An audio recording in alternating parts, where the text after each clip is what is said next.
Hello viewers, prepaid মিটারে কিভাবে বিকাশ দিয়ে রিচার্জ করবেন সেই প্রসেসটা আজকের ভিডিওতে সম্পূর্ণ এ টু জেড দেখাবো। ভিডিওটা গুরুত্বপূর্ণ, তাই না টেনে সম্পূর্ণ শেষ পর্যন্ত দেখুন। আমাদের চ্যানেলে প্রতিদিন গুরুত্বপূর্ণ ভিডিও আপলোড দেওয়া হয়। ভিডিওগুলো সবার আগে পেতে আপনি চ্যানেলটি সাবস্ক্রাইব করে রাখুন। তাহলে ভিডিওটা শুরু করা যাক। আপনার ফোনে বিকাশ অ্যাপটি না থাকলে আপনি প্লে স্টোর থেকে ডাউনলোড করে নেবেন।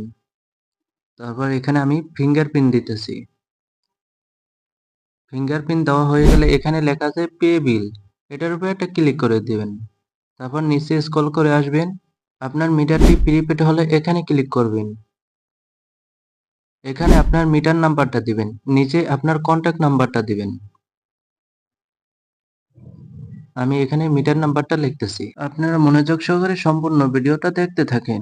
ভিডিওর ভিতরে কোনো জায়গায় বুঝতে অসুবিধা হয় তাহলে কমেন্ট করে জানান। তারপর আমার ফোন নাম্বারটা দেব।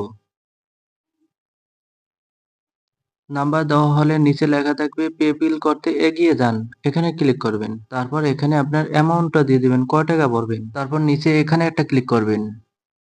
এখানে আপনার বিকাশের পিন নাম্বারটা দিয়ে দিবেন। তারপর এখানে ট্যাপ করে ধরে রাখবেন। কিছুক্ষণ পরে আপনাকে একটা মেসেজ দেওয়া হবে, আর এখানে লেখা থাকবে আপনার পেবিলটি সম্পূর্ণ হয়েছে। তারপর আরেকটা মেসেজ দেওয়া হবে, সেখানে আপনার মিটার টোকেন নাম্বার দেওয়া থাকবে। যেমন আমি এই ঢুকলাম, এই যে হলো মিটার টোকেন নাম্বার। তারপর টোকেন নাম্বারটা মিটারে ডায়াল করবেন, তাহলে আপনার কারেন্ট চলে আসবে। ভিডিওটা ভালো লাগলে একটি লাইক দিন এবং বন্ধুদের মাঝে শেয়ার করে দিন, তারাও যেন বিকাশ থেকে মিটারে রিচার্জ করতে পারে। এরকমের গুরুত্বপূর্ণ ভিডিও পেতে আমাদের চ্যানেলটি সাবস্ক্রাইব করে রাখুন।